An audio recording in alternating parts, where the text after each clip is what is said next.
Bom dia a todos.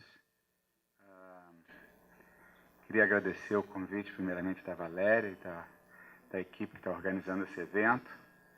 E para mim é um desafio estar aqui, mas depois da apresentação da Elizabeth eu fico muito mais confortável.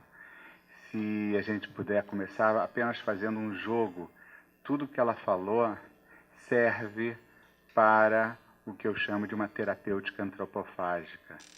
E certamente a estrutura social que eu trabalho, que eu vou me referir, é o campo público, a esfera pública da obra de arte e das práticas artísticas. Não necessariamente no museu.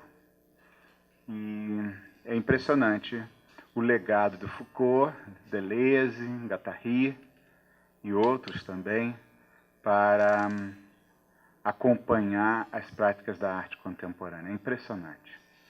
É impressionante assim, o que a Beth... Posso chamar de Beth? Você me chama de Guilherme. O que você comentou já me ajudou muito, porque a gente vai revisitar vários conceitos. E se a gente pode pensar nesse modo de subjetivação, todas as estruturas sociais, todas as instituições, elas são também instituições de empoderamentos e também de subversão. A clausura, tá, de um museu de arte, a clausura de uma universidade, ou de uma escola, ou de uma galeria, de qualquer relação, ela é parte de um processo que vem sendo discutido, e seja a própria prisão e tudo. A trajetória das obras e das práticas artísticas que eu vou me referir, então, praticamente ela funciona como certas eclosões onde essa clausura está tomando conta das relações. O agenciamento de múltiplas vozes, para mim, vai ser o ponto assim, crucial dessa apresentação. Principalmente quando o conceito voz já é algo que me interessa compartilhar com vocês, porque, em princípio, o meu campo de atuação é Museu de Artes Visuais. Então, as artes visuais implicariam de uma não-voz. Então, o quanto essa ruptura da moldura, do objeto da arte, e a defesa de pensar o conceito de voz é pensar essas estruturas de relação. O primeiro item que eu quero apresentar são os dilemas da diversidade no mundo contemporâneo. Bom, recentemente eu fui dar uma palestra e eu resolvi pegar os jornais do dia. Mas aí, então eu trouxe de novo. Foi o livro do Richard Sennett, que lançou recentemente em português, Juntos, os Rituais, os Prazeres e a Política da Cooperação. É uma crítica ao mundo que a gente está vivendo, e o Richard Sennett também ele vai falar do valor da comunidade. Então, esse é o primeiro sinal de dilemas. Ele vai colocar isso como um dilema, porque a asfixia sobre o modelo que a gente vive de individualismo. Então, essa asfixia está sendo notada em todos os campos, não é só no trabalho em saúde, é no trabalho em si, nos modos... Então, o individualismo é uma das crises dessa época que a gente vive. Por outro lado, se a gente pensa na era da diversidade ou heterogeneidade, o desafio é que a diversidade não seja um culto ao egoísmo, a diferenciação. A diferenciação, ou esse coletivo que você falou de diferentes, vai necessitar de um determinado óleo. E esse óleo também eu vou abordar hoje como solidariedade. Então, o conceito comunidade que ele está falando é um conceito ligado à cooperação. Esse é um outro autor do mesmo dia do jornal, que é o Michael Sandel.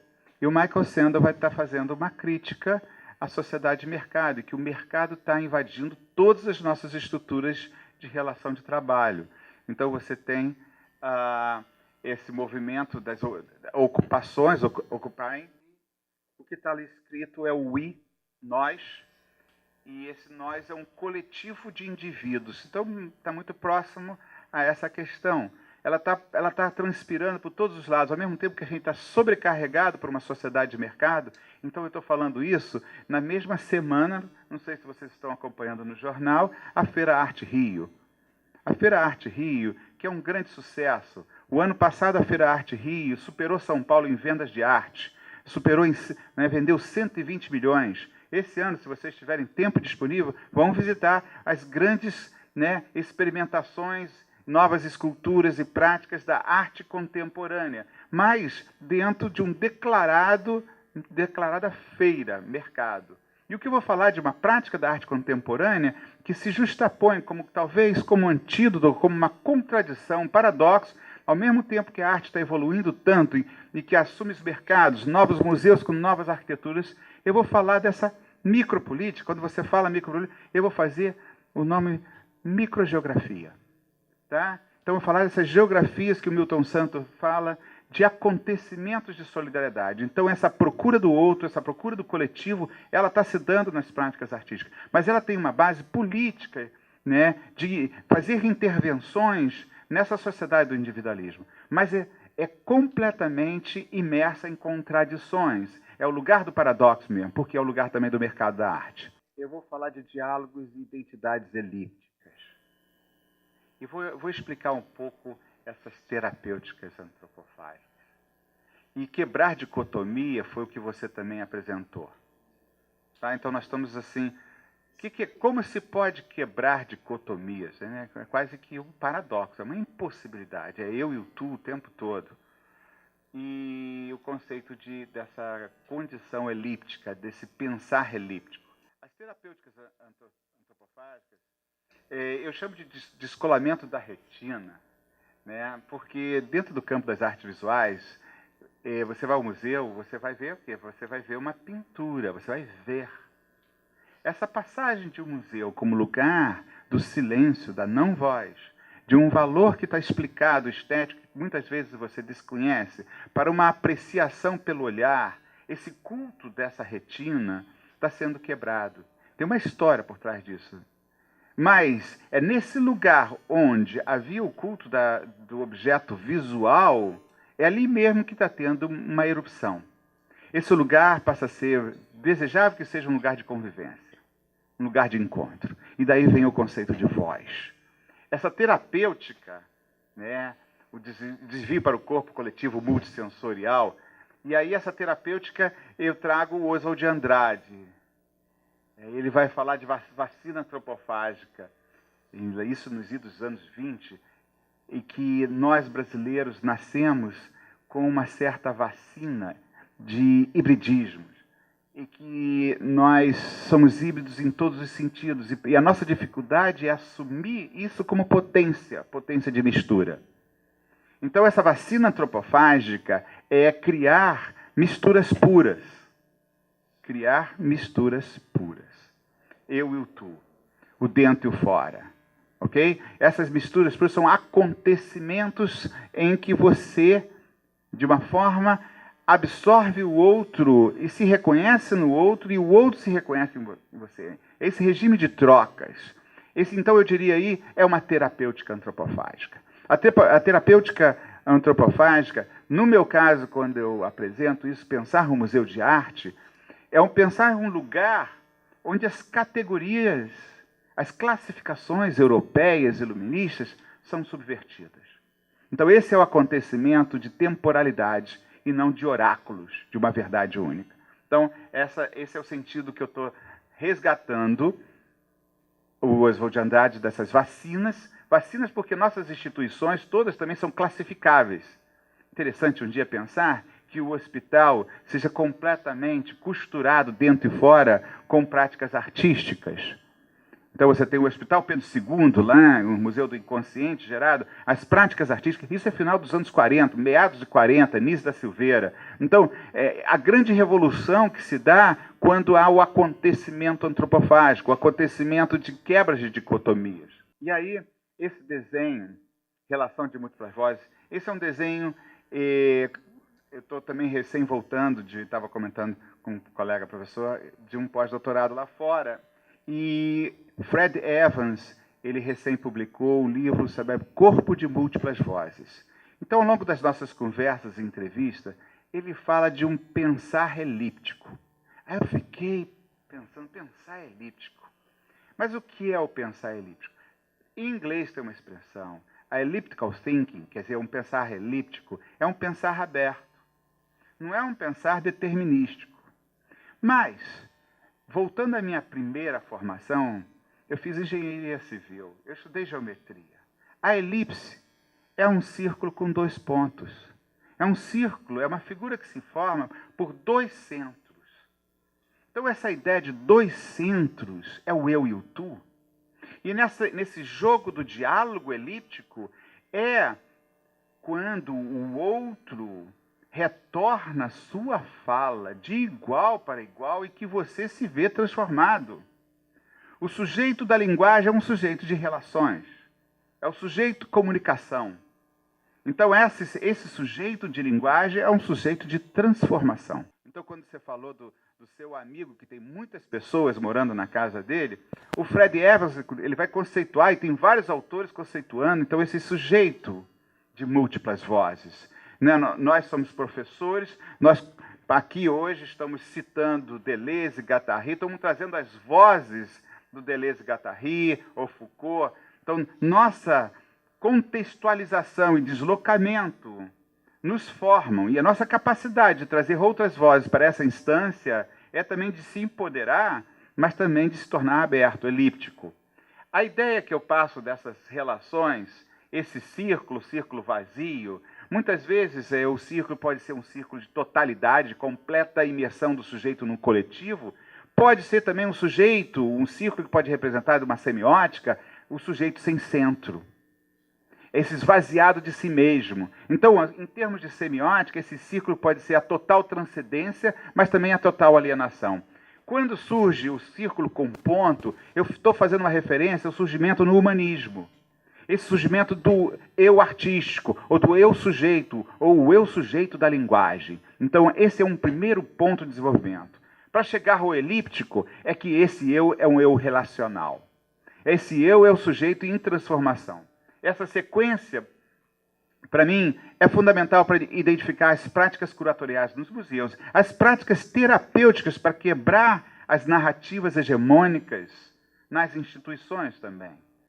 Um outro conceito que eu gostaria de chamar a atenção é um conceito de Nietzsche, né? A dádiva da doação de virtudes. Como é que se dá essa questão da doação de virtudes? Eu vou trazer mais uma vez para o campo artístico. Mas não só do artista escultor, das artes visuais, mas o sujeito da literatura também.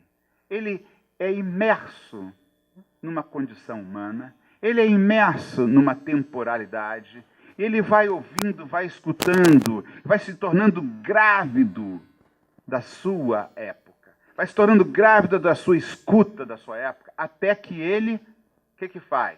Transforma aquilo num poema, num livro, numa reflexão, e devolve, ou numa obra de arte. Então, esse ato de doar, ter uma virtude de doar para a sociedade aquilo que a sociedade está alimentando. Mais uma vez, agora, essa relação do criador numa estrutura social e que devolve a ela e cria o sujeito de transformação. Uma sociedade, então, está em constante modo de transformação. Então, essa escuta de outras vozes que está se dando, seja das crônicas do século XIX até hoje, essa capacidade de você ouvir o outro e depois transformar, conforme a professora comentou anteriormente. Então, essa dádiva, eu chamo isso porque um grande artista, as grandes obras, elas transformam a sociedade. Ninguém tem dúvida que o Museu de Arte Contemporânea é uma obra de arte e que transformou o passado dessa cidade e o futuro dessa cidade. O melhor exemplo é pensar, então, de como essas instituições, a UF, né, depois que ela é inaugurada, ela cria um outro polo de vida na própria cidade de Niterói. Então, essas estruturas são estruturas sociais coletivas, seja pela arte ou outras formas de conhecimento. Então, aí, mais uma vez, traduzindo o Fred Evans, todo esse texto que eu estou trazendo, para aquelas pessoas da arte, que não é o caso aqui, mas elas podem servir para um conceito de terapêutica, de acontecimento de encontro. E aqui o Fred Evans, ele não é da arte, ele é da filosofia. Mas eu estou pegando trechos dele para pontuar como isso está se dando como uma mudança de paradigma na produção de agenciamentos socioculturais, seja para a saúde ou seja para a arte, na sua forma mais radical, que é a antineoliberal. Então, esta interação entre vozes simultaneamente as mantém separadas e as retém unidas. Esse exercício a gente vai ver em vários exemplos de práticas artísticas ocorrendo hoje. Tá? É por esta razão que eu me refiro à sociedade como um corpo de múltiplas vozes e constato isso com a sociedade como um sujeito univocal de uma coleção de sujeitos. Então, essa instância é para a gente pensar as nossas estruturas, as nossas instituições, as nossas relações, ou como você diz, os nossos modos de trabalho como modos de subjetivação. Bom, aí tem obra de arte. Eu não sei se alguém aqui já foi a Chicago, mas aí é uma obra do Anish Kapoor. Tá? E o que acontece? Essa obra, essa grande obra, dá para se notar a escala, é no Parque Milênio, onde tem outras obras. O que essa obra é? Uma grande nuvem. O que ela faz? Reflete a todos. A reflexão que dá, a chegada dessa obra ali é um acontecimento.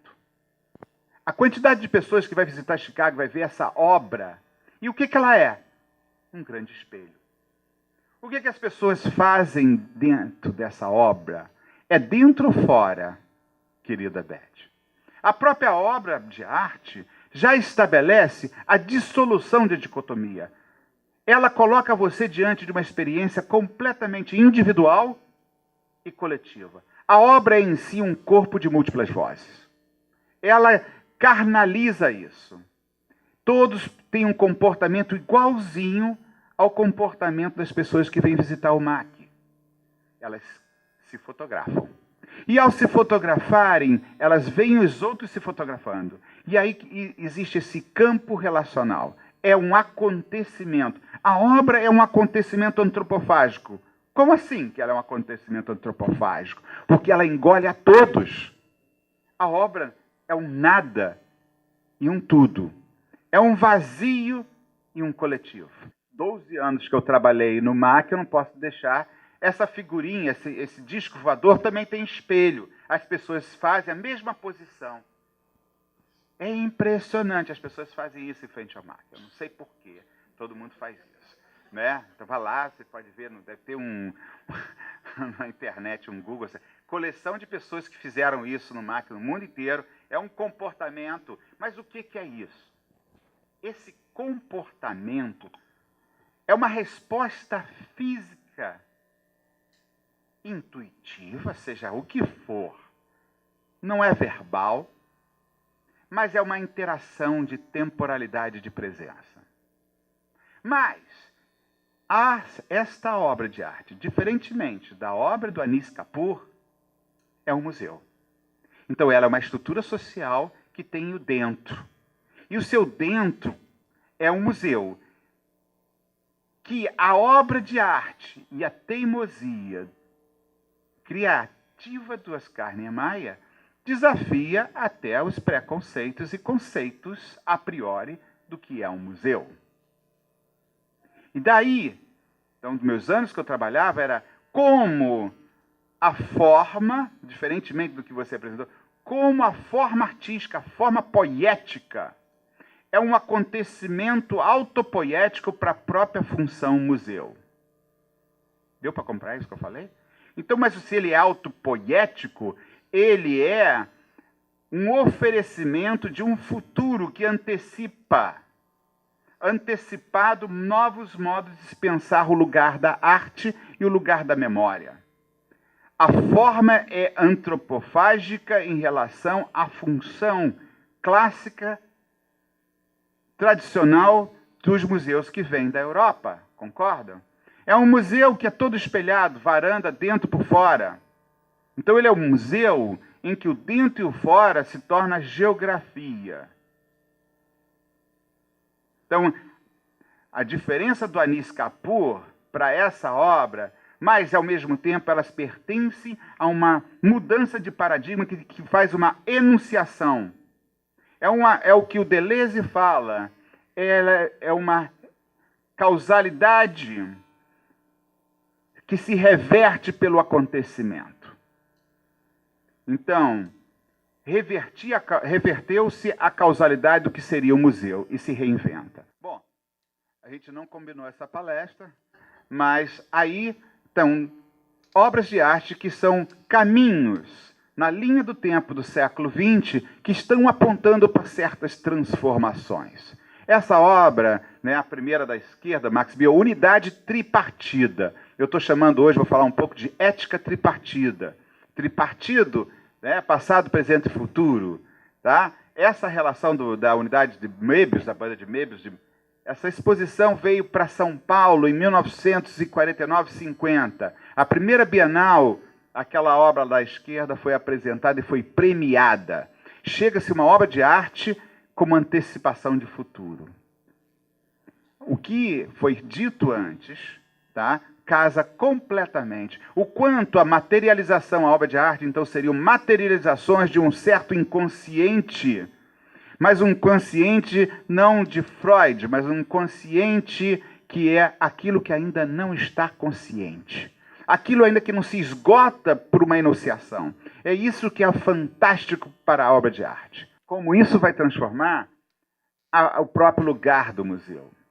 A questão do lugar do museu, então, não é o lugar onde você vê uma obra estática, mas o lugar que deveria ser, eu acho que deveria ser mais ainda radicalizado, um espaço de produção de subjetividades, produção de sujeitos de linguagem. E o sujeito de linguagem é o sujeito da transformação, conforme vimos aí. Então, o museu seria uma célula social, um núcleo social, uma intervenção terapêutica antropofágica de um lugar que não é completamente funcional no sentido de dar função pré-meditada, mas sim funcional onde o seu modo operando é a subjetivação. E sempre de formas imprevisíveis.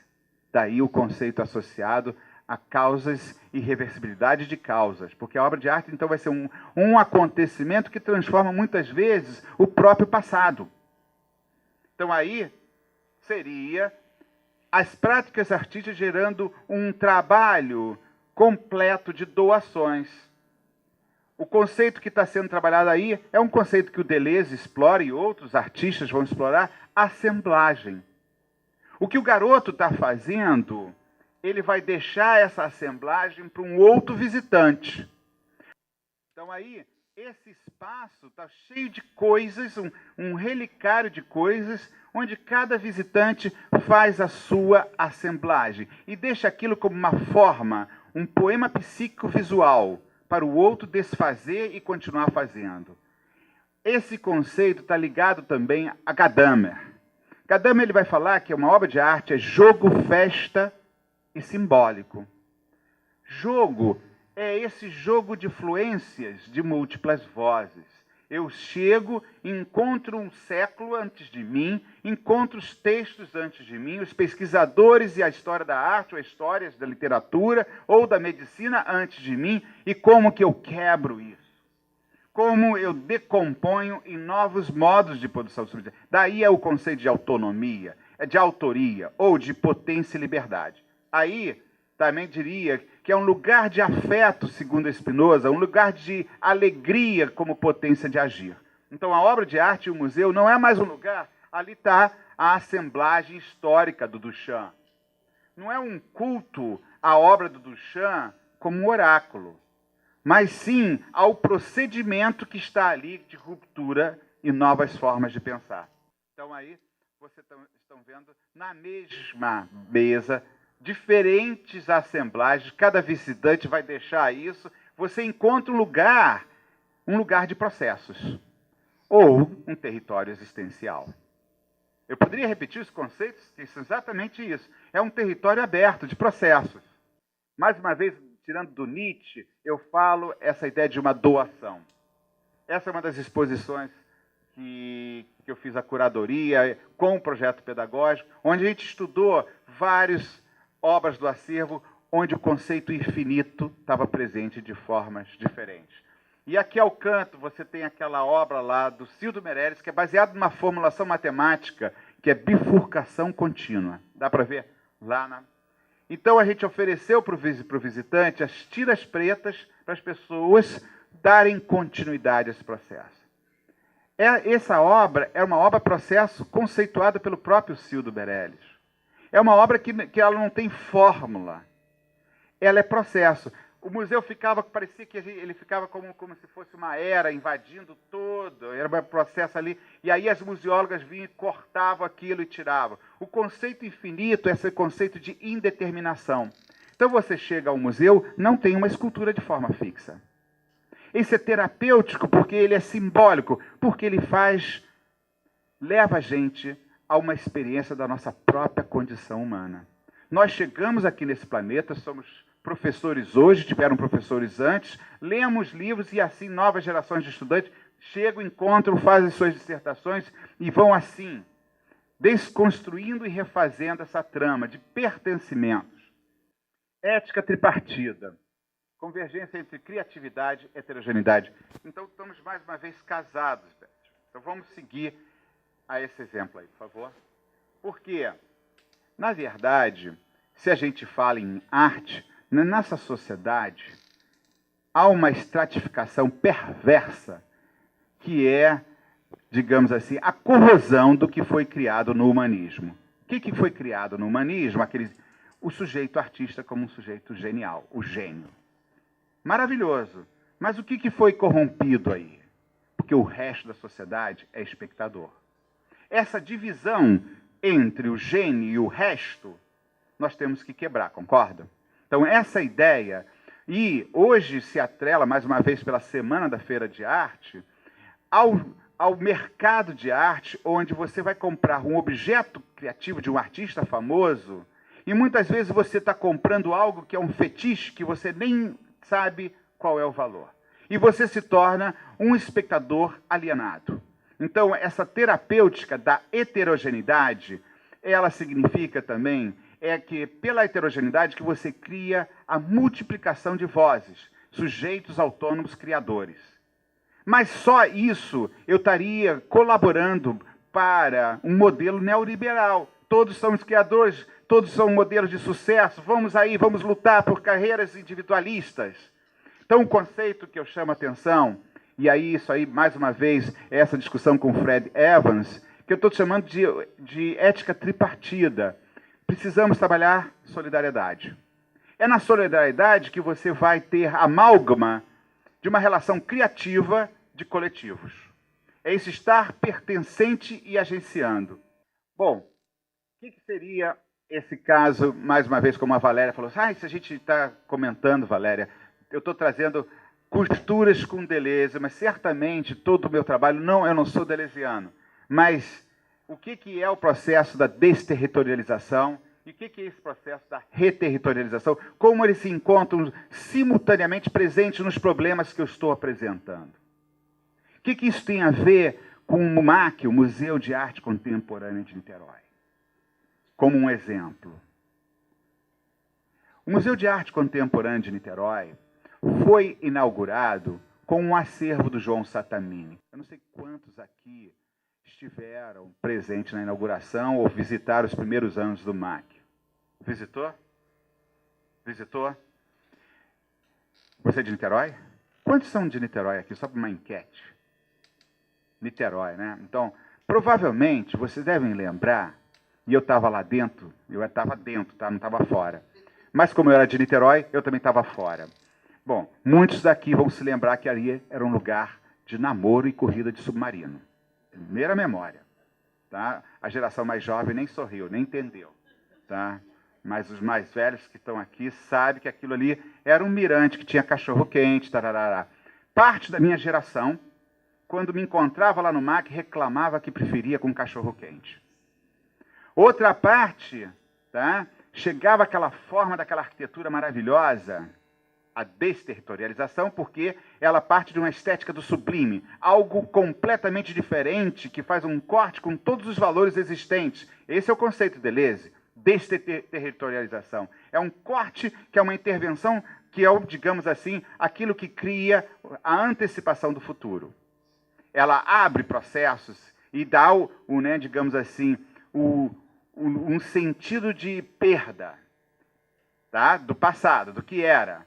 E um sentido de processo que é possível ser reterritorializado. Então, os anos que foram se passando eram o seguinte: as pessoas visitavam o museu e achavam o museu e aquela paisagem maravilhosa. E o que comentavam da coleção? Mas essa coleção... A coleção era uma coleção de arte a partir dos anos 50, cujos valores estéticos e valores afetivos eram completamente inexistentes.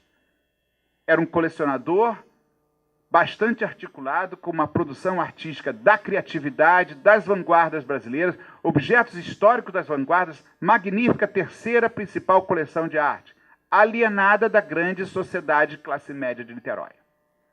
O grande problema que estava ali, então, é um problema deleuziano. Como reterritorializar? O conceito de reterritorializar é como criar afetos. E o perigo que está ali é aquela obra, museu, se tornar um templo de oráculo. O que é um templo com um oráculo? Você chega lá, você se sente subalterno a um valor que você foi alienado e que você tem que admirar porque ali deve ser importante. Estão de acordo com isso? A arte contemporânea, então, é sempre balizada por um sentido de criatividade e desterritorialização.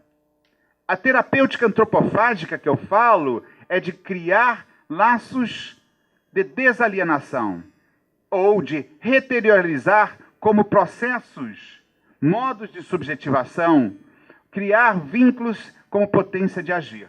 Essa é a nossa história, tá? Então é um território de afetos autopoéticos. Esse problema do MAC é um problema globalizado. Aqui em Niterói, com o MAC, chega a globalização no sentido estético. As bienais do mundo inteiro são balizadas por discursos artísticos alienados dos saberes locais, das tradições locais. E cada vez mais, por um sistema neoliberal de marketing, de grandes investimentos, tenta-se criar reterritorializações. Aqueles que vão poder ir à Bienal de São Paulo, que está lá inaugurada, a Bienal de São Paulo é toda voltada a um centro que é o Bispo do Rosário. É um centro de uma produção artística que vai, então, afetar, olha, um artista completamente esquizo, completamente de fora do sistema, nem era artista em si. Ele hoje é o centro de uma Bienal de São Paulo. E com um investimento em educação e processos de interpretação imenso. O que a gente está falando, então? De uma coincidência dos opostos. A arte ainda é o lugar de uma estética de transformação, de um sublime, onde os criadores artistas oferecem para a sociedade aquele espetáculo. E a sociedade, por sua vez, vai receber essa dádiva. Como subverter isso? Como quebrar isso? Isso aqui é o registro de uma experiência da última Bienal do Mercosul. É um grupo, Oliver Koster, é um artista alemão.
dá para assistir esse vídeo sem sorrir. E eu estou falando aqui do campo das artes visuais e falo de múltiplas vozes. É um artista europeu que já não estava mais querendo fazer essa prova, foi convidado para uma série de trabalhos da Bienal Mercosul, em que chamavam artistas de fora para fazer cadernos de viagem. Os cadernos de viagem são propostas de artistas que vão para cidades pequenas do interior do Rio Grande do Sul. Esse artista fez o Coral de Queixa. O que está tocando violão não é o artista. O artista está lá no fundo cantando e não sabe falar português. O Coral de Queixas é um exemplo, talvez, para a gente configurar terapêuticas antropofágicas, onde o próprio papel do artista digamos, um catalisador de potência de liberdade, potência de agir. O coral que vocês estão vendo, ninguém é músico. A cidade que ele escolheu é uma cidade que tem mais corais no Brasil. E os maestros rejeitaram participar. Os expertise rejeitaram. E o coral hoje viaja por aí, né, com essa proposta da queixa. Isso é um modelo para a gente pensar, alguma coisa está mudando. E está mudando no sentido de criar esse território do acontecimento. Essa é uma outra obra da Lígia Pape, chamada Divisor. Estava na Bienal de São Paulo 2 anos atrás. Eu estou subindo a rampa aqui, olha o vídeo, o que é. Esse vídeo foi feito no Museu de Arte Moderna e é um refazer de uma obra de 83. A obra é um grande lençol. Alguém esteve presente nessa obra? Bom, com um furo para a cabeça e as pessoas caminhando. Ok? A obra é uma escultura de múltiplos corpos. Esses são exemplos de uma ruptura que está acontecendo. Essa obra está exposta na Leopoldina, foi inaugurada agora, segunda-feira. E essa obra, vocês podem notar que é toda em crochê. Vocês viram a apresentação da Beth, que ela falou o tempo todo em rede, rede, rede, rede? Essa obra é toda em crochê. As estruturas são crochês com bolas. E você anda dentro, é num território suspenso. O que é escultura? O que é arte hoje? Como um lugar de encontro. Você precisa do seu corpo. Agora, quando você está do lado de fora, vendo a escultura, você vê também a sociedade dentro. Então, o indivíduo dentro é parte, e é parte também da experiência estética de quem está fora. O dentro e o fora é totalmente trançado. A questão da matemática dos crochês, que é não euclidiana, que resolve problemas dos nós, é simbólico para pensar na micropolítica, na importância dos pequenos nós para grandes estruturas. Aqui está, atualmente eu estou coordenando o Núcleo Experimental de Educação e Arte, mas eu vejo o museu como um organismo. Mas eu vejo o museu também como uma instituição que está doente. Doente porque ela precisa de terapêuticas antropofágicas, doente porque os modos de gestão, né, estão confinados, as hierarquias estão confinadas, e ao mesmo tempo se apresenta e se produz arte que quer quebrar esses engessamentos. Tá? E aí, esse acontecimento, que é esse reverse causality, que é essa reverter causalidade, para mim, é algo interessante. E é um acontecimento, eu posso dizer que um acontecimento, um encontro. Alain Badiou vai falar desse acontecimento, o evento, é o amor. O amor, o encontro com uma pessoa, ele já define a transformação do seu futuro. Ele potencializa todo quem você é, aquilo que você não sabia que era, os seus desejos de ser. A arte também produz essa doação de encontros. O artista também tem uma entrega a algo inexato.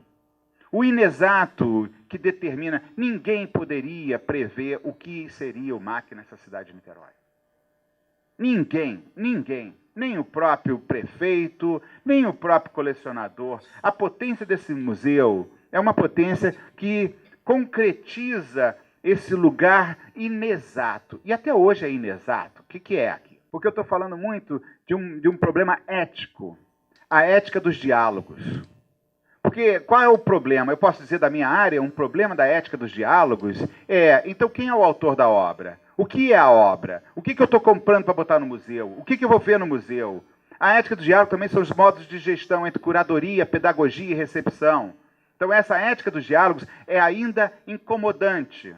A ética dos diálogos, que ela cria um corte entre algo que se espera da arte como estética do sublime e outro algo emergente que é a estética relacional. São os campos verticais e horizontais. E aí um pouco de história. Aí vocês vão ver situações que ocorreram em 1971 no próprio Museu de Arte Moderna, onde Frederico Moraes provocou famílias e todos entrarem e fazer experiências nos jardins do Museu de Arte Moderna no Rio de Janeiro. Então o passado ainda é futuro, porque ali teve uma intervenção, um acontecimento antropofágico para ressignificar o que é o lugar do museu. Tá? Então são essas experiências de 1971. Então é quase que o passado como um pensamento forma de futuro. Um futuro que ainda é futuro, ainda é devir. Pode passar. Então aí são experiências com cegos que a gente está fazendo atualmente, cegos ocupando o museu com não cegos e com práticas artísticas que a gente traz essas pessoas para experimentar a prática do espaço. O que é prática do espaço? É prática do tempo, gente. A gente tende a falar espaço sem esquecer que espaço é tempo. Não existe espaço em si. Existe um campo relacional que se temporaliza.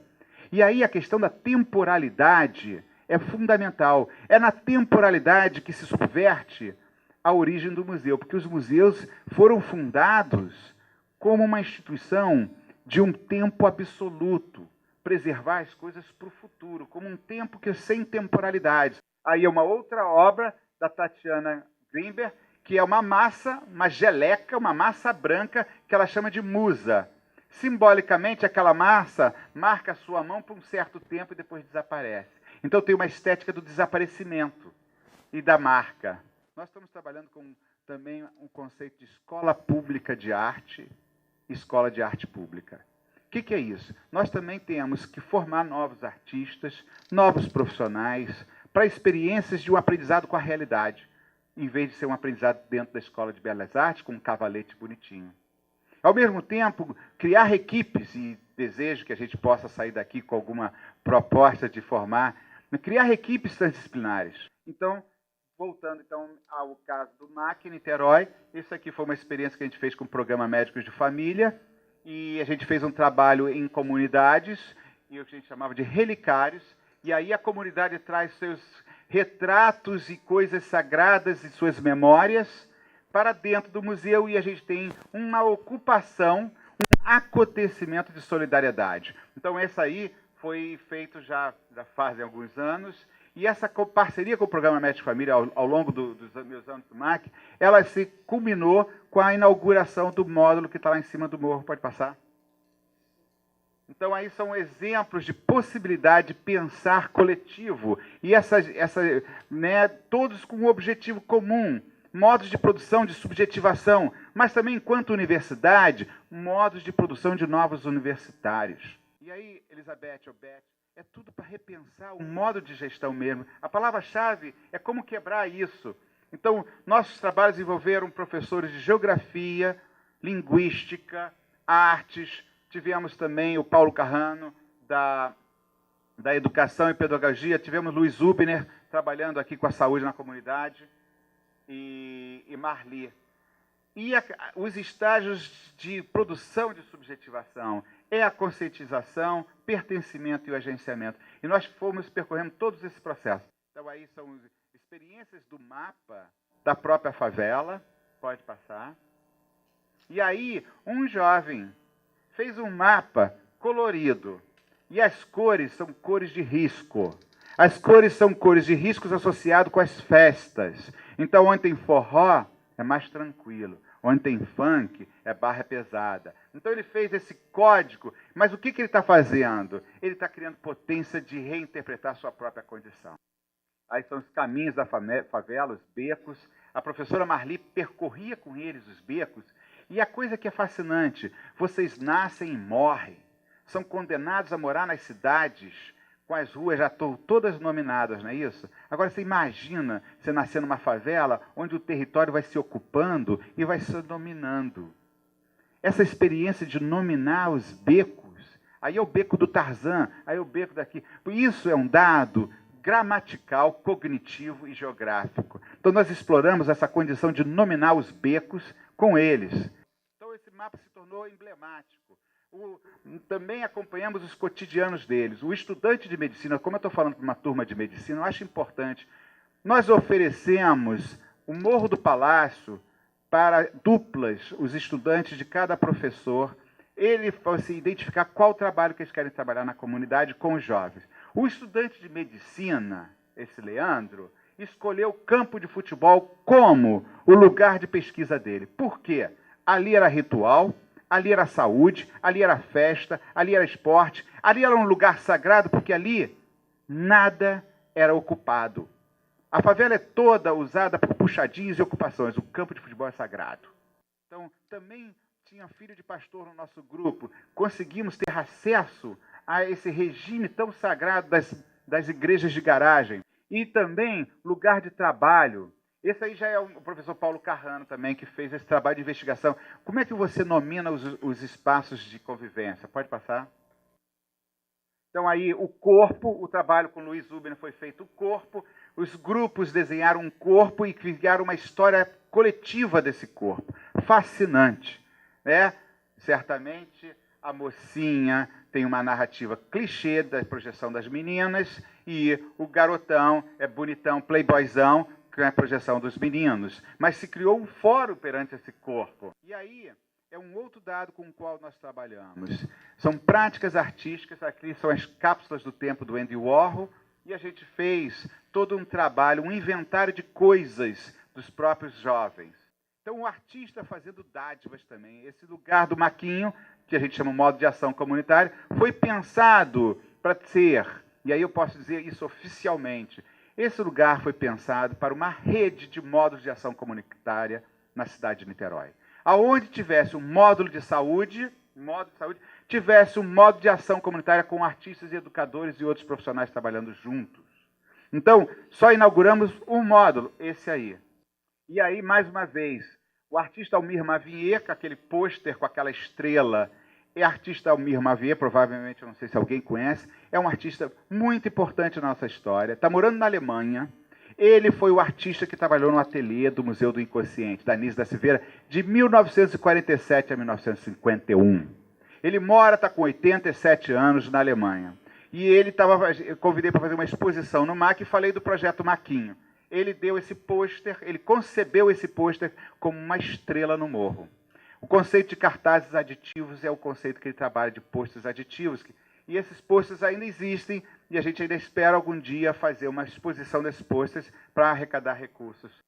E aí, os objetos e as assemblagens e enunciações dos garotos foram para o MAC. Ali está o mapa da comunidade, no MAC, na varanda do MAC. Então, aí estão as fotos da favela no MAC. Então, a gente criou esse dentro e fora, essa troca, esse Möbius. Quem fazia a visita orientada dessa exposição eram os garotos do morro e que levavam os turistas e os visitantes para subir o morro e visitar o módulo. E assim, acho que o tudo se acabou. Alegria em forma de arte. Muito obrigado. Eu não tenho nenhuma pretensão de fazer síntese dessa discussão. Eu fiquei completamente afetado na medida que eu sou médico, né, e me dedico a uma área muito dura, que é a área da gestão, onde a ideia de se desterritorializar é um caos, ou seja, mete a gente numa situação assim, de risco. Mas que bom que a gente possa correr esse risco, né? Não é à toa que a gente está aqui, né? Ou seja, bancando esse risco. Então, eu não tenho realmente a pretensão de discutir o que nós trabalhamos. Mas eu queria, antes da gente fazer comentários, abrir para a possibilidade que as pessoas possam fazer perguntas e se manifestarem. Eu queria fazer uma pergunta para a professora Elizabeth. Eu sou médica, meu nome é Graça, sou mestranda da saúde coletiva, orientanda da professora Luísio. E eu queria fazer uma pergunta em relação à questão da produção e gestão do cuidado, né? Amanhã eu já completo 30 anos de serviço público, né?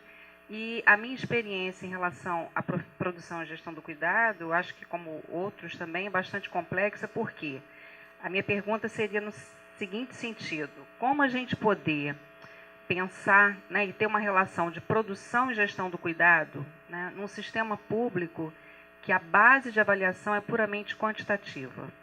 Então, assim, eu fiz concurso para o antigo INAMPS e a gente tinha que atender 16 pacientes em 4 horas.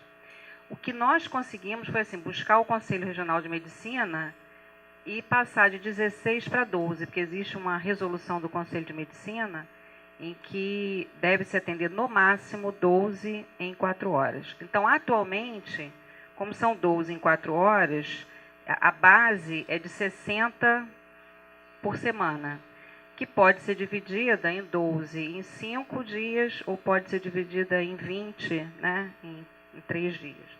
E aí, como você tinha falado, que participou ontem, né, como tutora, e a gente sabe que existe uma grande defasagem do momento em que se pensa as transformações para essa transformação vir para a prática, a minha pergunta seria no sentido, como se tem pensado, né, pelo menos ainda no nível central, a produção do cuidado e a gestão do cuidado, né, num sistema que ainda a avaliação é puramente quantitativa. Pelo menos eu estou falando assim, da minha experiência ainda hoje, ser dessa forma. Eu cheguei a mandar uma carta uma vez para o secretário de Saúde aqui de Niterói, colocando isso, que muitas vezes é até paradoxal, né? O profissional que mais produz nessa lógica pode ser o que menos produz cuidado. Então, eu queria uma resposta nesse sentido. Obrigada.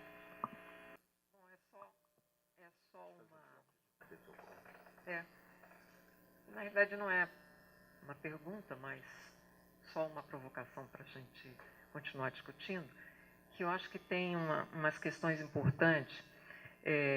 Vou tentar fazer uma ressonância entre a fala de vocês e outras falas, né? Que, enfim, é só tentando não confundir, né? Palavras e conceitos, né? Porque entre uma palavra corpo e um conceito de corpo dentro de uma certa concepção tem uma diferença, só para marcar. Eu queria perguntar para vocês o seguinte, especialmente em relação à arte, né? E aí eu acho que a gestão, gerir numa certa qualidade, também é uma questão artística. E eu não sou deleuziana, porque eu acho que tudo que tem a ver com identidade, eu acho que não é bem o que o Deleuze coloca no seu pensamento. Eu posso dizer que eu tenho uma implicação com o empirismo. Isso é uma outra coisa. Que pode ser Deleuze, que pode ser Nietzsche, que pode ser, enfim, diferente coisa. Como é que vocês, essa ideia de subjetividade, que é movimento, de subjetividade outra, trazida por essa linhagem de pensadores, como pensá-la? Porque essa questão do capitalismo, de alguma maneira, aprisiona toda a possibilidade de movimento de qualidade. Então, falar de subjetividade em si, né? Estou falando de subjetividade, eu acho que é importante, e acho que vocês tentaram fazer isso, trazer o conceito de qualidade. Mas não qualidade no sentido de que interessa uma produção, né, total da qualidade, mas uma qualidade que exprima uma diferença. Uma qualidade, pensar produção, pensar gestão por um outro caminho da qualidade, mas não dessa qualidade que a gente já assistiu num processo histórico, né? Uma qualidade que implica uma mudança de natureza. Porque a questão não é a natureza em si, a essência em si, né? Isso a gente tem no pensamento platônico, mas essa linhagem de pensadores, eles trazem uma ideia de natureza, sim, mas uma ideia de natureza móvel, uma ideia de natureza que varia qualitativamente, né? Então, me parece, agora eu vou colocar minha questão, se a questão não seria não a subjetividade, mas a singularização. Essa liberdade não estaria mais aproximada à questão da singularidade. E aí, uma pergunta mais diretamente endereçada ao professor Luiz Vergara: como é que ficaria essa questão da liberdade quando você junta a arte com dádiva e com esperança? Isso ficou para mim um pouco confuso, né? Então, só queria... Manuel Márcio, sou professor da Faculdade de Medicina desta universidade. E eu queria me reportar a fala do professor Vergara, quando ele falou a questão da corrida de submarino e a questão do cachorro-quente, né? E depois veio o MAC, e com o MAC se colocou uma discussão muito interessante dentro do próprio Hospital Universitário Antônio Pedro, que até então era um locus privilegiado da saúde em Niterói, coisa que hoje em dia não o é mais. Muitos colegas médicos me faziam a seguinte pergunta: fazer um museu numa cidade que precisa de mais um hospital? E eu a eles respondia: nós só podemos fazer um museu porque esta cidade começa a ficar curada de algumas doenças. Era o início de um programa que vinha sendo alentado e criado e executado final da década de 80 e começo da década de 90, e que trazia a possibilidade de você ter um outro olhar sobre a saúde. Coincidiu com a primeira Conferência Municipal de Saúde, que fechou a questão até da minha tese de doutorado, mas que trazia a possibilidade de você não ter o hospital especificamente, mas sim um museu como um lugar de cura, como um lugar sadio, como um lugar saudável. E isto eu assisti na sua brilhante exposição, e eu gostaria de um comentário sobre essa perspectiva da troca, porque um museu e não um hospital. Porque eu acho que tem uma troca a meu modo de ver, e posso estar completamente errado, mas tem uma troca muito forte nesta questão aí. Muito obrigado. Graça, eu acho que a questão que você coloca, ela não é simples, ela não é trivial, e ela nos mobiliza de uma forma radical. Porque eu acho que quando você coloca a questão de como fazer a gestão do cuidado numa situação em que se exige, né, como você coloca, um sistema pautado numa perspectiva, numa direção quantitativa. Então, o que eu entendo quando você fala essa questão é fazer a gestão do cuidado, é pensar o cuidado na perspectiva que eu afirmei, né? Eu acho que o Vergara também afirma essa direção de um cuidado como a possibilidade de produzir outras relações que ampliem essa potência de agir, esse perseverar em ser nessa perspectiva de ampliação do poder de agir no sentido de transformar, de se fazer autonomia. Eu acho que o que tem na sua questão, colocada a princípio, é um certo sentido do que é ser humano e do que é viver, né? Outro dia eu estava lendo um autor que ele dizia que essa ideia de vida nua, trazida pelo Agamben, pelo Peter, né? Quer dizer, uma vida totalmente esvaziada de sentido, ela é impossível. Porque se você está nomeando como vida, você está falando em alguma coisa que afirma e insiste na ampliação da construção de territórios existenciais, de modos outros de viver, de afirmação de liberdade, porque senão seria invivível. Né? Essa expressão não é minha, ela é do Yves Schwartz, que ele vai dizer: viver no prescrito é invivível e impossível. Né? É uma expressão que eu gosto muito, porque fala de uma dimensão que é da ordem da impossibilidade do ser humano viver absolutamente a partir de valores que ele vai chamar de valores dimensionáveis. Por isso eu lembrei da sua questão. O que é o valor dimensionável? É o valor que pode ser medido, é o quantitativo. Então ele vai dizer, existem valores não dimensionáveis. Então ele vai falar, a amizade é um valor não dimensionável, e dentre eles o cuidado em saúde é um valor não dimensionável. Quer dizer, aí nós temos um paradoxo, eu não sei se é um paradoxo ou uma ambivalência ético-política, porque nós estamos falando de uma certa direção de política pública. Então, assim, como pensar política pública a partir de valores dimensionáveis, quando nós estamos nos pautando numa perspectiva ético-política de que o cuidado implica num valor não dimensionável. E aí o Aloysio começa dizendo assim, eu venho de um campo duro, que é o campo da gestão, e aí eu fico imaginando como é também estar nesse lugar da gestão, em que você tem que dar, né, você tem que abrir a possibilidade de um atendimento cada vez mais extenso, porque eu acho que é um outro paradoxo, quer dizer, pensar a gestão do cuidado numa direção extensionista e intensiva, né? Intencionista, melhor dizendo.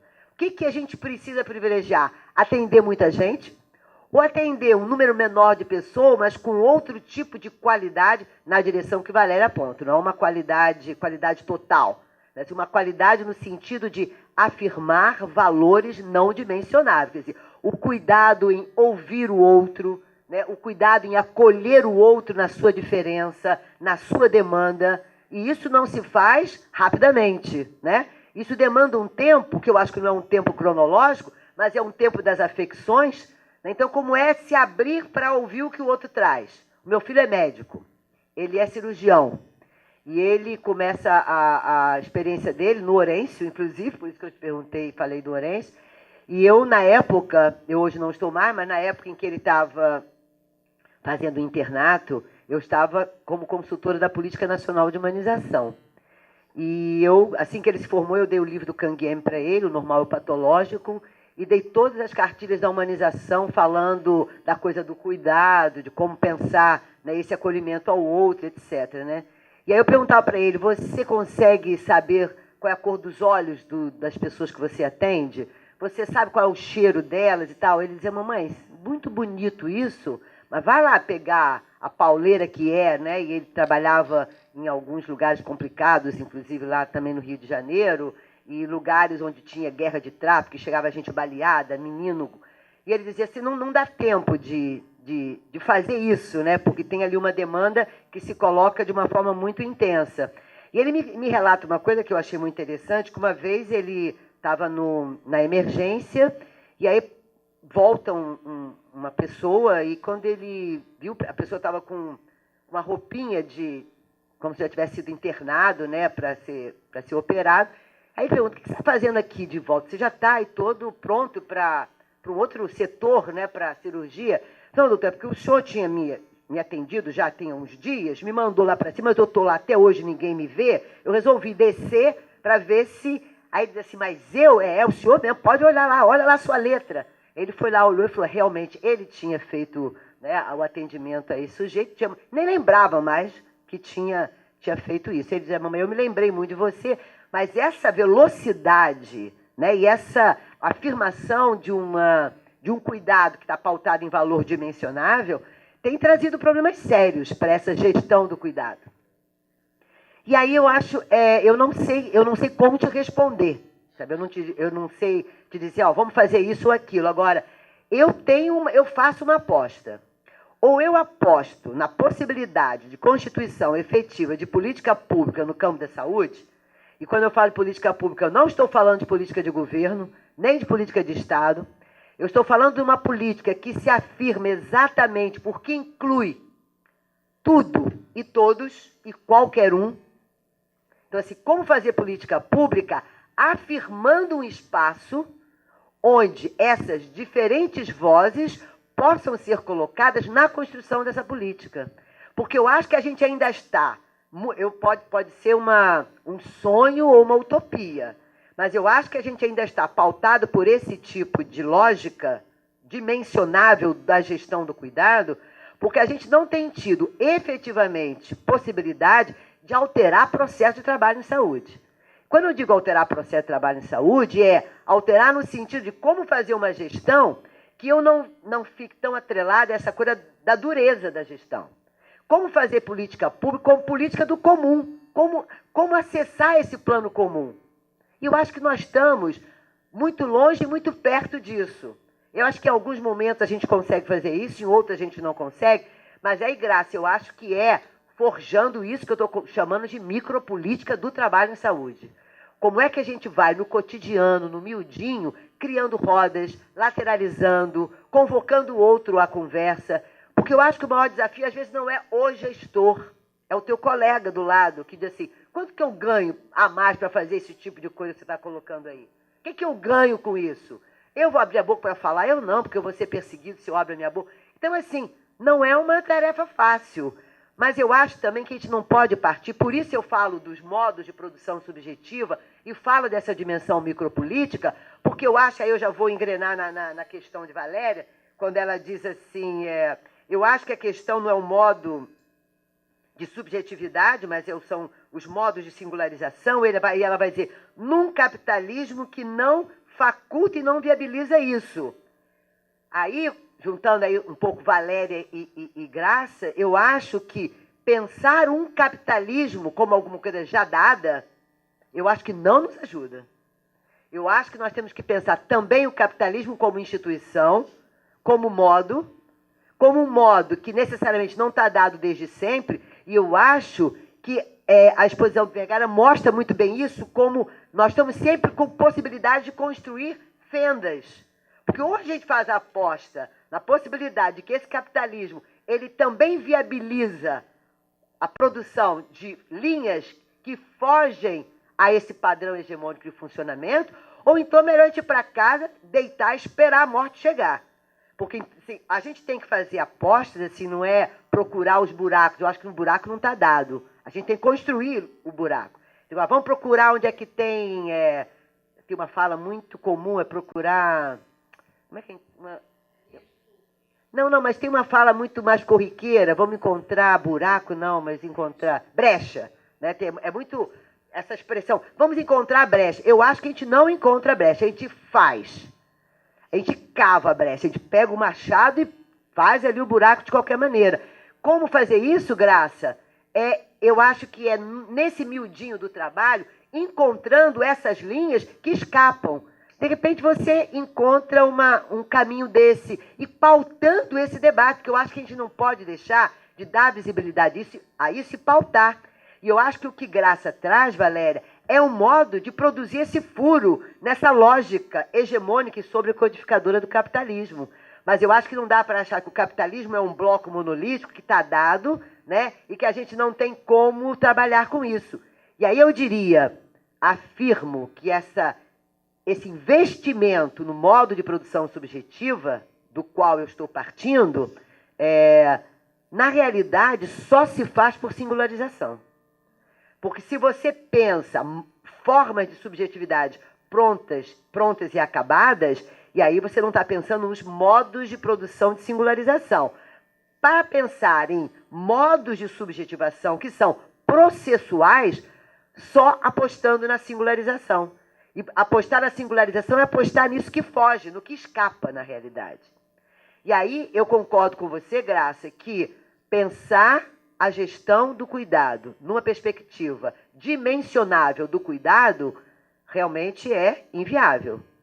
Agora, cabe a cada um de nós que está lá fazendo isso, pautar esse debate, trazer os colegas para essa discussão, e acho que a arte é uma estratégia muito interessante para a gente poder furar um pouco isso. Então, só para fechar, a gente tem trabalhado com alguma coisa tipo fotos e vídeos para poder quebrar um pouco essa lógica.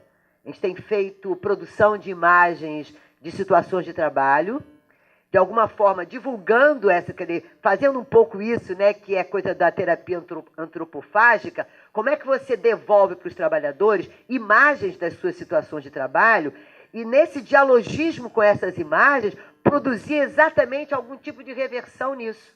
Então, por isso que eu acho que as duas apresentações, eu acho que elas dialogam nesse sentido, quer dizer, porque eu acho que o que o Vergara fala não é exatamente a arte como oráculo, como ele falou várias vezes, mas como criar nas situações de trabalho produções estéticas que cortam, que quebrem com um certo modo de funcionamento tão duro que só você está preocupado só em números.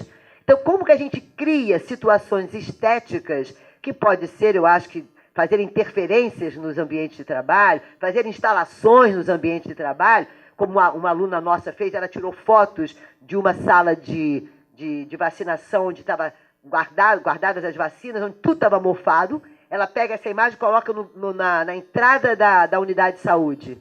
O secretário de saúde resolveu fazer um passeio. Quando ele olha aquilo, tira, corre, tira isso, né? E as pessoas, não, tirar não, nós vamos até tirar, mas vamos conversar um pouco sobre isso.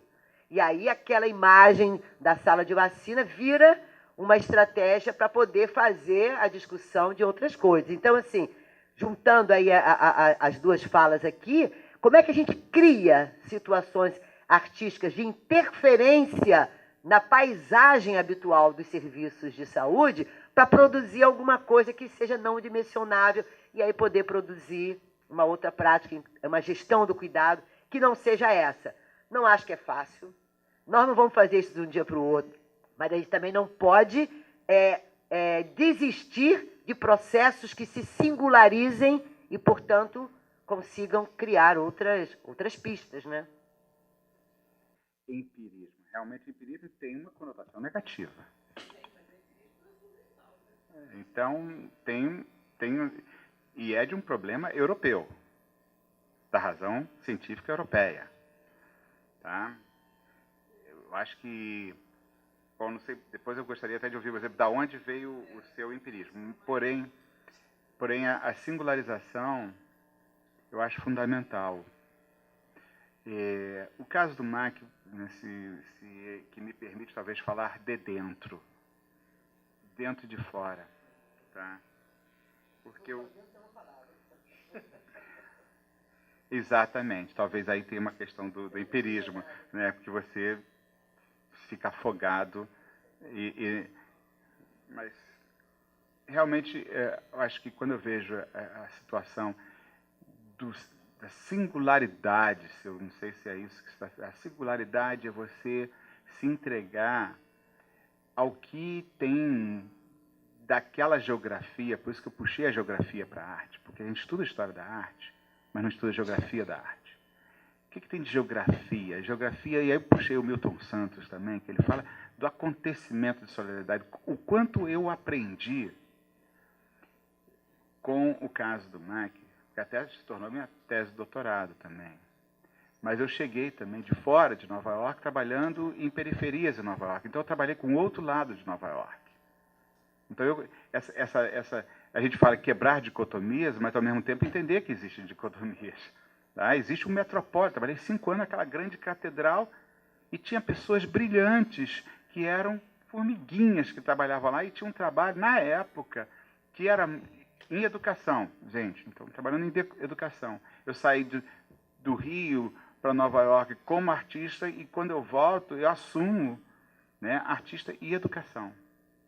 Então, o MAC, então, meu pensar primeiro é pensar como desalienar. E, no início, até minha pesquisa era o desafio comunicativo. Milton Santos tem uma frase, assim, um parágrafo que eu citava muito, que é: num lugar em que se ergue um patrimônio, uma instituição, ou seja o que for, onde a sociedade não participa, ali é um espaço de uma grande alienação. Então, o MAC foi um espaço de grande alienação enquanto função. Então, vamos singularizar, vamos vivenciar Então, aí, as práticas do espaço que eu começava a propor eram porque estavam me afetando. Singularizar, para mim, era trazer o sujeito para aquela instância de subir a rampa. Em vez de rejeitar que o sujeito aprecia a paisagem, potencializar, porque o Niemeyer estava falando de uma paisagem política. Como transformar o olhar da paisagem também uma relação eu e a totalidade, ou totalizações. Como também criar uma moldura invisível de atitudes compartilhadas entre o que é arte e o que não é arte. Porque na medida que você cria essas atitudes, o museu se torna infinito, porque o museu e a paisagem são um.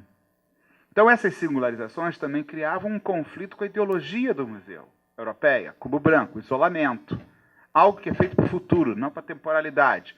Então, essas são as singularizações que não foram a partir, né, de uma cumplicidade, uma parceria com o Niemeyer, mas sim com a intuição e forma que ele fez ali.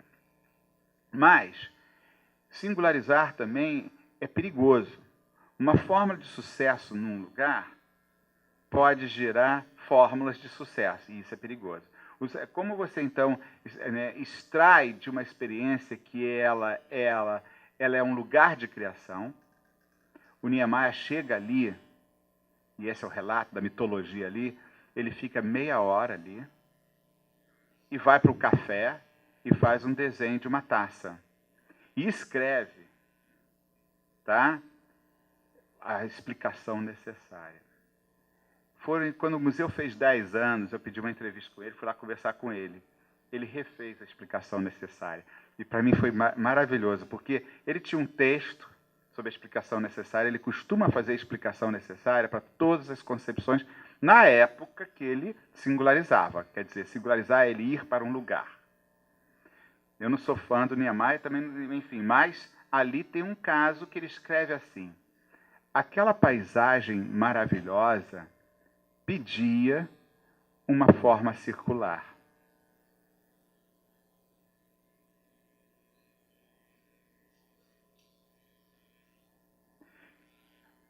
Aí tem uma enunciação de diálogo, concorda?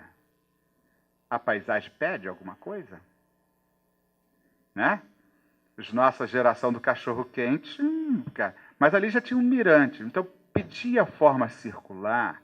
Depois ele fala, e precisava suspender a caixa. Então é uma conversa fenomenológica. Daí um dos trabalhos de singularização foi o que eu chamo de arqueologia da criação. Então, qualquer visitante que a gente recuperava essa visita, a gente trazia a visita para... Aonde começa a visita do MAC? Dentro ou fora? Começava um dialoguismo com o tempo presente, porque eu perguntava para você, perguntava para o coletivo, antes de subir a rampa. E aí tem os fenômenos que vocês já sabem, que o Pão de Açúcar é paralelo ao museu. Já todos viram isso? Todos viram? Não foi a intenção do Niemeyer. Que quem calculou aquilo, tá? Aquela curvatura, ele fez um risco. Bom, não vou entrar muito por esse lado, mas a singularização multiplicada que me interessa. Então, chegamos lá, o discurso artístico passa a ser geográfico. Então, geografia é a desalienação de padrões europeus. E aí foi buscar Sérgio Buarque de Holanda. Então, essa singularização é como se você tivesse em um acontecimento artístico, aí já saindo do MAC, todo acontecimento artístico deve ser quebrado para sua singularização entre a intenção do artista, o contexto, as circunstâncias e os protagonistas, gerando novos protagonistas. Eu acho que isso aí é desalienar de uma forma, né, de uma costura dialogal. Por quê? O efeito kantiano da arte, quem já leu Kant e tudo, né, é de uma arte, um discurso, um valor desinteressado universal. Uma crença no universal significa aquele valor estético é belo, enquanto desinteressado para qualquer lugar. Certamente ele está falando da Alemanha. O singularizar é o momento que a gente está vivendo de criar enunciações e enunciadores. Aí tem o Michel Dissertor falando enunciações pedestres, enunciações encarnadas. Singularizar é criar essa instância, esse acontecimento dialogal. Aonde está o problema disso? Se você estava pensando em algum problema, eu vou listar uma série de problemas para você. Tá? Por isso que eu prefiro falar de paradoxos. Porque vocês viram a obra do Ernesto Neto, aquela, né, que ele chama de bicho suspenso na paisagem? Vão lá visitar na Leopoldina, tire o sapato, sobe tudo. Né? Ali tem um bicho encarnado. É uma situação interessante. Ela já foi exposta na Inglaterra, já foi exposta... Então aquilo circula. Imagina o MAC também circulando. Pode ser. Agora nós vamos levar o MAC, aquela forma... Tá? Então, o singularizar, para mim, é de criar, tá, um enraizamento e trazer a linguagem como ser de transformação local. Mas isso não é unânime. As bienais, todo o regime da arte, tudo, ainda funciona por essa autonomia universalizante, em que eu compro esse objeto, levo para minha casa, para onde ele for, ele é, entendeu, absoluto. Então, isso é um problema de justaposição de opostos. Então, acho que nesse sentido, a prática artística, né, de criação e a prática de recepção se tornando criadora também é de uma artesania preocupante, porque os exemplos que eu mostrei, eu prefiro usar o termo do acontecimento, porque você sabe muito bem, né, tiveram várias crises ali do Maquinho, do MAC. Voltando aí o que você falou, a própria cidade de Niterói, tá? Aquele museu, ele abriu, tinha 40 mil visitantes chegando no primeiro mês, e um regime de frustração tremenda também, entendeu? E ele abriu um acontecimento, mas também acontecimento como possibilidade. O que a cidade talvez não viu como possibilidade. Não viu a possibilidade? E aí eu acho que o que você trouxe como pergunta entre o hospital e os gregos já tinham a sua resposta. E você deve ter perguntado já pensando nos gregos, tá? Ou nos romanos também, onde você teria uma peregrinação a uma montanha onde tinha água fresca, tinha uma fonte, e ali se fazia um teatro. E o teatro era o lugar da terapia. Então, coincidentemente, essa cabeça do Niemeyer, ali no MAC tem todo um padrão de templo grego. Eu diria, e eu fazia essa menção, o MAC é um templo grego de uma coluna só. E o próprio museu é o capitel da coluna. Visualizaram isso? Os templos são várias colunas e tem um capitel ali.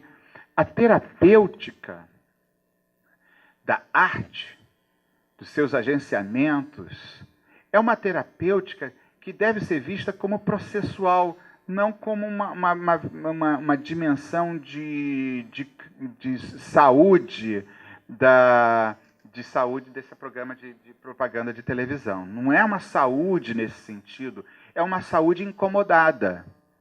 O ser humano, o ser do porvir, o ser da transformação, não é um ser confortável. Se você pensa, então, nesse hospital para dar conforto, não é o lugar da arte, não é o lugar da linguagem.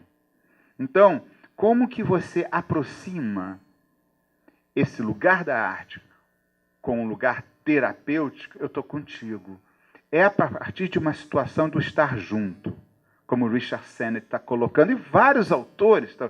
É o acontecimento da solidariedade, porque só a criatividade, e aí volta um padrão das terapias artísticas, ou arte-terapia, que vão fazer o exercício da criatividade. Aí você é criativo, fica pintando no ateliê. Não basta.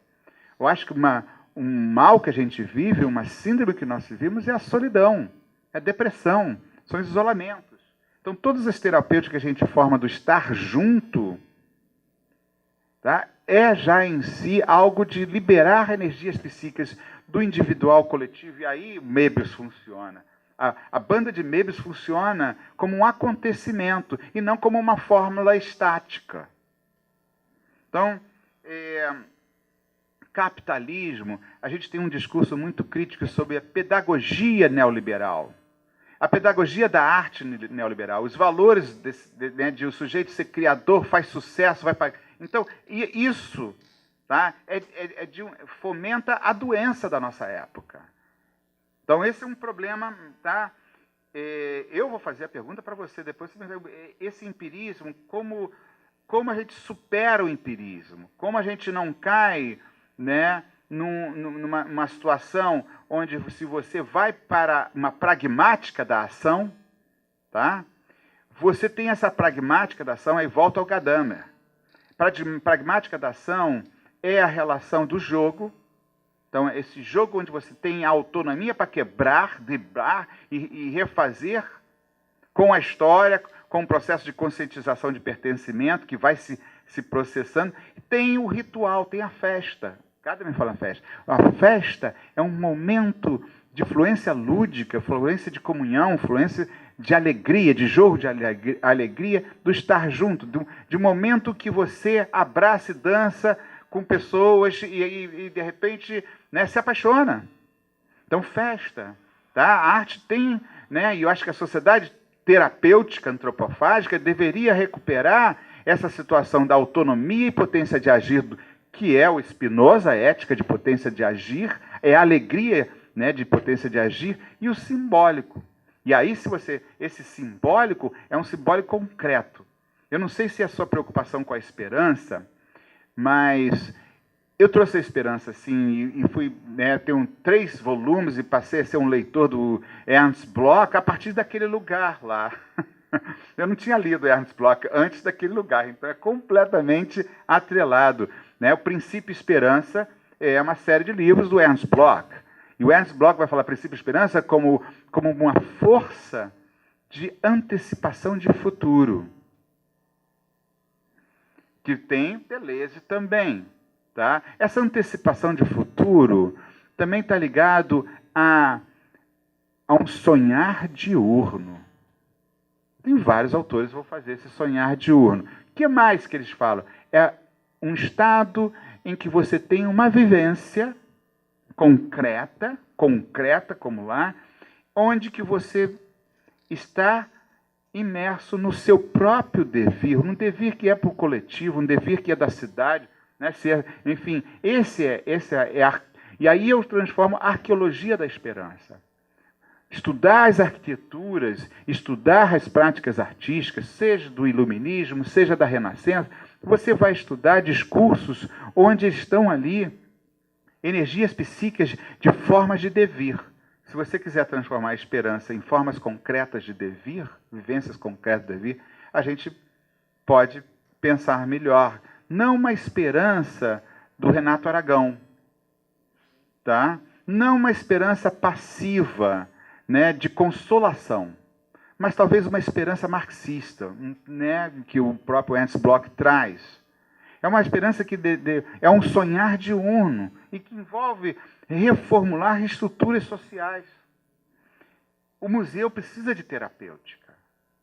Aquele museu lá precisa de terapêutica, o Antônio Pedro precisa de terapêutica, a UF precisa de terapêutica, nós, professores federais, precisamos de terapêuticas. Né? Então, esse sentido aí que eu acho que é de uma ação conjunta. Não sei se eu te respondi. Você se lembra do cachorro-quente? Você se lembra Eu vou te contar uma história, doutor Márcio, que você não se lembra e ninguém aqui se lembra. Quando o museu fez 10 anos, a gente fez várias entrevistas. E fomos entrevistar o sujeito que tinha o trailer do cachorro-quente. Agora ele fez assim, se lembra. Bom, nas nossas idas e vindas lá, a gente ia comer cachorro-quente e a gente andava de skate, descia. Naquela época não era skate profissional, né? A gente descia, estabacava e ficava de madrugada lá. Mas aí, nessas conversas, tinham 3 trailers. E teve uma noite, que mistério, né? Teve uma noite que 2 gangues marcaram um encontro lá para brigar. Ok? Naquela época, as gangues não eram armadas como as gangues de hoje. Então fique mais tranquilo, tá? Eles foram brigar e brigaram. Esse velhinho, ele falou que todos os trailers, que nem desenho animado, fecharam a porta e ficaram trancados ali dentro. E pá, brigaram, até não dá mais. Aí daqui a pouco acabou a briga. E ele notou que as pessoas começaram a se abraçar. Aí ele abriu, ofereceu cachorro quente e pronto. Então, o MAC é esse lugar, tá? Tá respondido? O MAC é esse lugar, tá bom?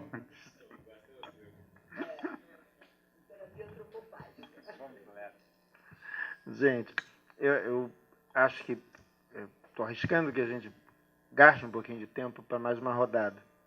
Ok? Podemos? Mas eu queria retomar uma questão que a Beth, e que de alguma forma a Graça também colocou. A ideia de papel da gestão, né? Porque eu acho que isso sempre me incomoda muito. Num primeiro momento, a ideia de que também se apropria-se de determinados conceitos, a Beth começou a falar dela pela discussão conceitual, e se reifica o conceito, né? Assim, eu dou sempre o exemplo do acolhimento. A ideia de um conceito tão engravidado, a gente pode chamar assim, de sentidos e de potência, e que de repente vira... Uma vez eu fui a um lugar que me apresentaram uma sala desse tamanho, cheia de gente, assim, isso aqui é o nosso acolhimento. Então, de que maneira transformamos algo cheio de potência em algo totalmente impotente, né? Assim, eu acho que a gente precisa pensar um pouco sobre isso. E o papel da gestão, eu queria retomar a ideia de que a crise produzida por várias questões, inclusive a questão da produção, ela remete a gente a uma outra forma de gestão. Quer dizer, primeiro, que qualidade é essa que está se discutindo, né? Porque essa qualidade que nós estamos discutindo, ela já está inserida na própria discussão da reforma sanitária, numa outra forma de cidadania, numa outra forma de existência, na outra forma de lidar com a medicina, saúde, toda essa questão da saúde instituição, e onde isso também está colocado, ou seja, não é só um rearranjo de novos prédios com novos profissionais fazendo práticas velhas que vão ser estendidos a uma população de forma universal. Muito pelo contrário, implicava num desafio enorme de mudar todas essas práticas e repensar numa potência de trabalhar um lugar que a cidadania era muito baixa, a desigualdade enorme, onde a dívida social é imensa, todas essas questões estavam colocadas em cima da mesa. Então, hoje a gestão ela tem engatinhado nesse sentido, e aí eu concordo com o Beth, que há experiências hoje que mostram que há possibilidades, né? Uma coisa muito estratégica que a gente tem observado é a ideia de criar espaços de encontro. Os tais espaços de encontro onde processos são possíveis, né? Então, a gestão que se preocupa com isso, com essa escuta, com essa discussão de formar esse coletivo, tolerando essas diferenças, porque, na realidade, a maior reclamação que as pessoas fazem é assim: é fulano é que me atrapalha, né? E tem a chamada síndrome da Gabriela, né? Eu nasci assim, eu sou mesmo assim, e que, para a maioria das pessoas, não, é assim mesmo e não vai mudar. E que a gente percebe que essa mudança vem ocorrendo, desde que processada, desde que aberta a possibilidade de novas conversas. Eu, particularmente, tenho vivido muito essa discussão, né? E a arte tem sido muito potente em produzir essas brechas, né? Por exemplo, a gente no hospital tem um projeto muito interessante que trabalha com arte, né? Que, de repente, cria crises, né? Ao entrar nos ambientes do hospital e cria situações onde as pessoas, num primeiro momento, principalmente o pessoal mais rígido, né? Médicos, enfermeiros, que entram, mas que diabo é isso? Que baderna é essa? E daqui a pouco as pessoas começam a participar e não é nada disso, e começam a solicitar aquela intervenção. É muito interessante isso. Então a gente está vivendo este momento, um momento de experienciar uma série de outras coisas do nosso cotidiano, já que o nosso cotidiano está sufocado pela não solvência, para a ideia de que as velhas práticas já não dão mais conta disso, né? Quando eu vejo o Luiz Vergara falar do Leandro, O Leandro é um exemplo de um aluno nosso que vivencia outras coisas, como muitos vivenciaram. Ainda eles não são a maioria dos nossos alunos, mas hoje uma grande parte desses alunos vivenciam outras coisas que passam a olhar aquele lugar tradicional da formação deles, o hospital, o catedrático, o jalecão, né? Como que coisa estranha. Isso é a discussão da saúde. Então essa crise tem sido produzida. E essa ideia de transversalizar essas relações me parece muito potente em criar essas crises. Eu acho que a gente tem investido nisso e me parece potente. Eu queria ouvir um pouco sobre isso, vocês, e abrir, se alguém tem uma última rodada de perguntas.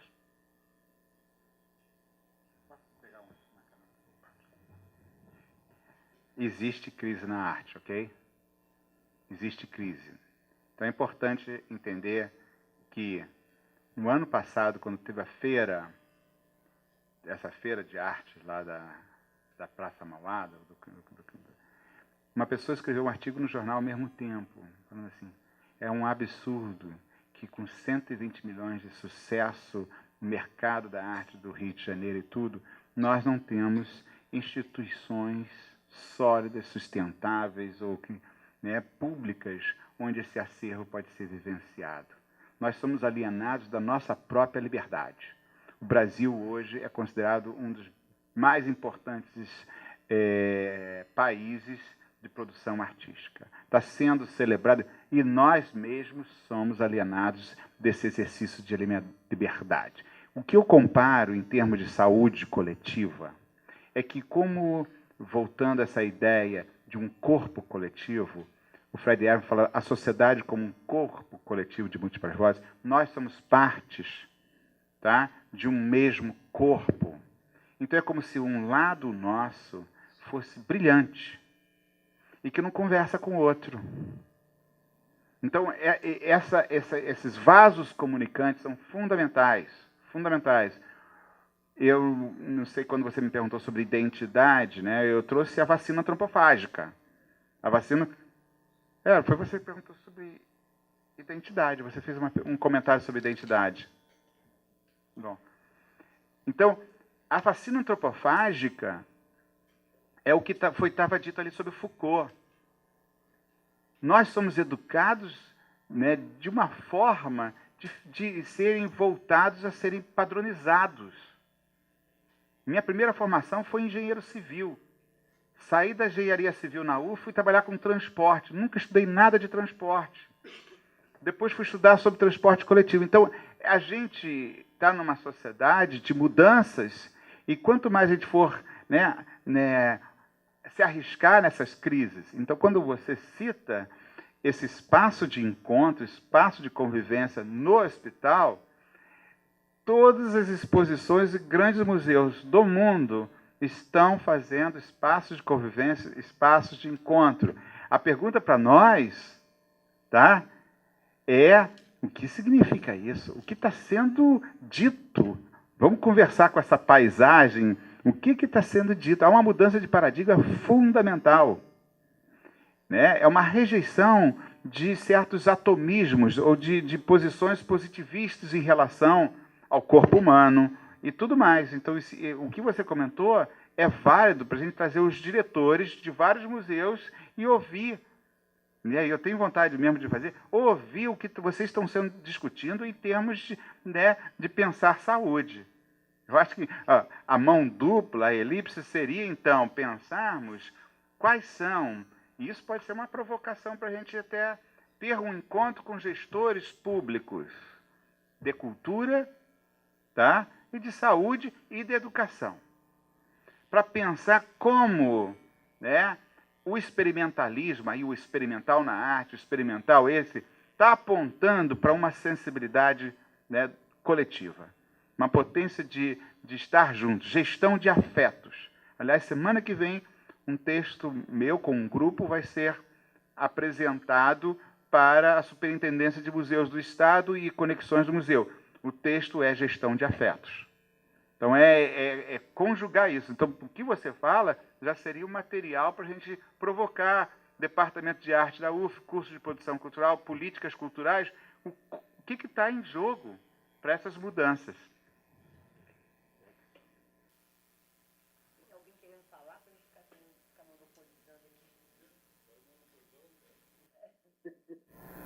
Desde o tempo em que nasci, logo aprendi algo assim. Cuidar do outro é cuidar de mim. Cuidar do outro é cuidar de mim. Cuidar de mim é cuidar do mundo. Cuidar de mim é cuidar do mundo. Desde o tempo em que nasci, logo aprendi algo assim. Cuidar do outro é cuidar de mim. Cuidar do outro é cuidar de mim. Cuidar de mim é cuidar do mundo. Cuidar de mim é cuidar do mundo. Escuta, escuta. O outro, a outra já vem. Escuta,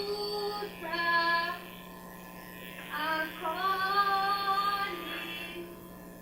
Cuidar do outro faz bem. Cuidar do outro faz bem. Cuidar do outro. Brava! Obrigado, Letícia. Como é seu nome? Letícia. Você faz medicina também? Também. Que ótimo. Eu acho que a Letícia traz aí uma questão que eu acho que é muito cara, que cuidar de si é sair de si, né? Eu acho que o Foucault tem uma série de trabalhos onde ele discute isso, ele vai mostrar exatamente que para cuidar do outro é preciso cuidar de si. Mas esse cuidar de si não é um cuidar de si em si mesmado, porque para cuidar de si você tem que cuidar do outro. Então, assim, como se governa um hospital, como se governa uma cidade, se você não pensa exatamente como governar, por exemplo, aquilo que está tão próximo de você. Então, como cuidar do outro e cuidar de si são aspectos que não se dissociam, né? E um cuidar de si não é um cuidar de si egoísta, né? Um voltar-se ou fechar-se em si. Porque só se cuida do outro se você cuida de si nesse movimento que é interminável, né? E que não é ensimesmado. E aí eu vou fazer uma certa provocação aí para o Vergara, quer dizer, eu acho que mais do que elipse é o rizoma, né? Porque eu acho que mais do que duas são múltiplas pontas, né? Como é que a gente vai desdobrando essas duas saídas em muitas outras? E essa questão que o Aloysio traz, né, da liberdade como possibilidade de diferir. Eu acho que é exatamente isso. Aí eu acho que Graça, novamente, lembrando da questão da Graça, esse exercício de liberdade só se faz quando você começa a perguntar o que nós estamos fazendo de nós mesmos, né? A possibilidade de perguntar o que nós estamos fazendo de nós mesmos e no que nós podemos estar diferindo, qual é a abertura para essa produção da diferença, eu acho que faz toda a diferença. A possibilidade de estar se interrogando a todo momento desses lugares endurecidos. E como é que a gente faz essa pergunta? Agora, eu acho que isso não é uma coisa muito simples, porque eu acho que como é que você toca o outro. Eu acho que quando o Aloysio fala assim, promover essas situações de encontro, eu acho que às vezes a gente fica sempre batendo muito duro na gestão, porque a gestão não há, porque a gestão... Eu acho que tem uma outra gestão da relação com o outro que talvez seja tão difícil e tão dura do que, às vezes, uma gestão verticalizada de uma direção de hospital ou de unidade. Eu acho que, para mim, tem sido muito mais complicado. Como é que você convoca o outro a estar junto? Como é que você cria uma outra lógica que não é estou perdendo tempo de estar aqui parado, conversando e discutindo? E aí, Vergara, assim, essa ideia dos encontros de encontros, eu acho que ela precisa ser alimentada, mas eu acho que ela também precisa ser pensada como alguma coisa que não se faz pelo número. Que volta à questão do número. Porque às vezes é assim, só foram 2 pessoas no encontro que eu inventei. Aí você fala, mas peraí, mas por que só 2? Foram 2 pessoas. E eu acho que a gente tem que parar também de pensar nesse quantitativo, nesse sentido, entendeu, Graça? Se você consegue conversar com 2, que bom. Porque aquela ideia, 2 são muitos. E como é que você vai produzindo aí contágio? Porque eu já, não sei se também é pela idade, eu já não estou mais suportando a ideia de uma democracia representativa e que, assim, quantas pessoas estavam lá, quantas pessoas foram. Eu acho que, ao invés de uma democracia representativa, uma democracia por contágio. Então, assim, como é que a gente... Graziela? Letícia. Como é que Letícia nos contagia quando ela levanta? Todo mundo aplaude, quer dizer... Como é que você produz contágio? Então, acho que estar com 2 nesses encontros é muito, estar com 1 é muito.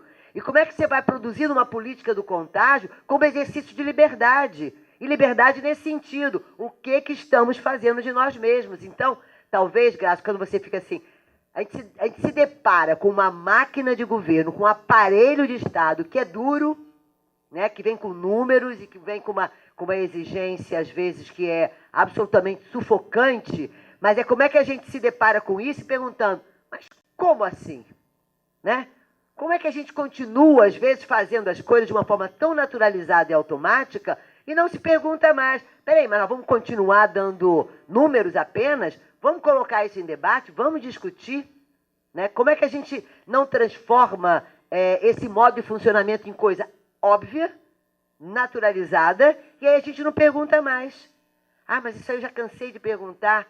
Talvez o exercício de liberdade seja esse incansável perguntar por que a gente está se constituindo do jeito que está. Eu acho que isso é uma coisa absolutamente convocadora, né, de uma mudança de hábitos, de um mudar de olhar, de um construir outros mundos, e eu acho que a gente só faz isso, para mim a palavra de ordem hoje, para mim, é lateralizando, colocando um do lado do outro, sem nenhum tipo de oráculo. Né? Como é que a gente convoca o outro a estar do lado? Sem verticalidades, né? Sem autoritarismos, sem especialismos, sem arrogâncias de saberes. Então, acho que é um pouco isso, né, Graça? Assim, como é que a gente inclui os diferentes saberes que circulam nos lugares onde a gente vive? Seja ele um museu, seja ele um hospital, seja ele um centro de saúde. E aí, Aloysio, a questão da gestão, para mim, está aí colocada. Como incluir esses diferentes vetores que incluem a gestão? Os diferentes saberes, os diferentes poderes. E eu acho que isso não é fácil, porque derrubar os oráculos eis um desafio para todos nós e cada um de nós. E esse é um desafio que a gente vai ter que levá-lo até a sua potência máxima, né? Letícia,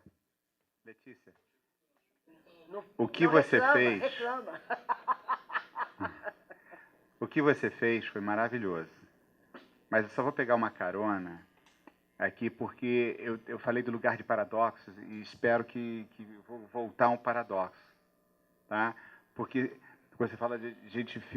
Eu acho que o tensionamento é ótimo, o paradoxo. Então, não é ficarmos todos naquilo que vem sendo dito de uma estética relacional, tá? Então, voltamos ao hospital, à escola, a separação desses fatos, mas acreditar que existem acontecimentos. Quando você se levantou e cantou, você fez um corte vertical. Você cantou e demonstra que, primeiro, você tem muita coragem, porque eu estou aqui, quisera eu poder responder para você cantando. Ah, ia ficar tão feliz.